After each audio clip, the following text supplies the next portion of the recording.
কিশোর ক্যাম্পাসের মধ্যে শান্ত।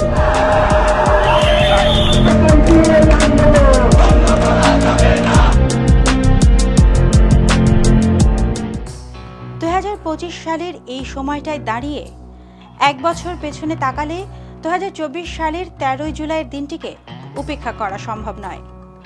সেদিন দেশের হাজারো শিক্ষার্থী একসঙ্গে প্রশ্ন তুলেছিল, রাষ্ট্র কি সত্যিই সকল নাগরিকের জন্য সমান সুযোগ নিশ্চিত করছে? 2024 সালের 13 জুলাই ছিল শনিবার। ঢাকা বিশ্ববিদ্যালয়ের গ্রন্থাগারের সামনে সংবাদ সম্মেলন করে নতুন কর্মসূচি ঘোষণা করে বৈষম্য বিরোধী ছাত্র আন্দোলনের সমন্বয়কেরা। তারা পরদিন রবিবার সকাল 11টায় গণপদযাত্রা ও মহামান্য রাষ্ট্রপতি বরাবর স্মারকলিপি দেওয়ার কর্মসূচি ঘোষণা করে। পাশাপাশি এক দফা দাবি আদায় না হওয়া পর্যন্ত সারা দেশের বিশ্ববিদ্যালয় ও কলেজ পর্যায়ের ক্লাস পরীক্ষা বর্জন ও ছাত্র ধর্মঘট কর্মসূচিও অব্যাহত রাখার ঘোষণা দিয়েছিল তারা। তাদের প্রস্তাব ছিল মোট 5% কোটা যেন সংরক্ষিত থাকে প্রতিবন্ধী, ক্ষুদ্র জাতিগোষ্ঠী ও প্রকৃত মুক্তিযোদ্ধার সন্তানদের জন্য, বাকিটা যেন থাকে সকলের জন্য মেধার ভিত্তিতে উন্মুক্ত। সেদিন কুমিল্লার ভিক্টোরিয়া কলেজে ঘটে এক অপ্রত্যাশিত ঘটনা। আন্দোলনের ভিডিও ধারণ করায় এক ছাত্রকে ছাত্রলীগের কিছু সদস্য মারধর করে।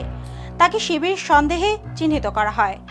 ঘটনাটি আন্দোলনের নিরাপত্তা ও সহনশীলতার প্রশ্ন সামনে আনে। ঢাকায় সেই দিনেই পুলিশের গাড়ি ভাঙচুরের অভিযোগে মামলা হয়, তবে কারো নাম উল্লেখ করা হয়নি। গোয়েন্দা পুলিশ জানায়, আন্দোলনে অনুপ্রবেশকারী কেউ আছে কিনা তা তারা খতিয়ে দেখছে। ছাত্রলীগের তৎকালীন সভাপতি আন্দোলনকারীদের উদ্দেশ্যে প্রশ্ন তোলেন, তারা চাকরি চান না আন্দোলনজীবী হতে চান? সরকারি পক্ষ থেকেও আসে প্রতিক্রিয়া। আওয়ামী লীগের তৎকালীন সাধারণ সম্পাদক ওবায়দুল কাদের বলেন, আপিল বিভাগের রায় না হওয়া পর্যন্ত সরকার কোনো সিদ্ধান্ত নেবে না। তিনি আরও জানান, কোটা না থাকায় নারীদের সরকারি চাকরিতে অংশগ্রহণ কমে গেছে। এই বিষয়টিকে রাষ্ট্রীয় নীতির অংশ হিসেবে গুরুত্ব দেওয়া দরকার।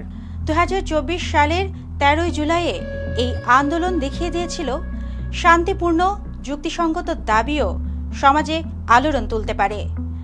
এক বছর পরেও সেই দিনের আবেদন অমলিন। আজও প্রশ্নটা ঠিক সেখানেই।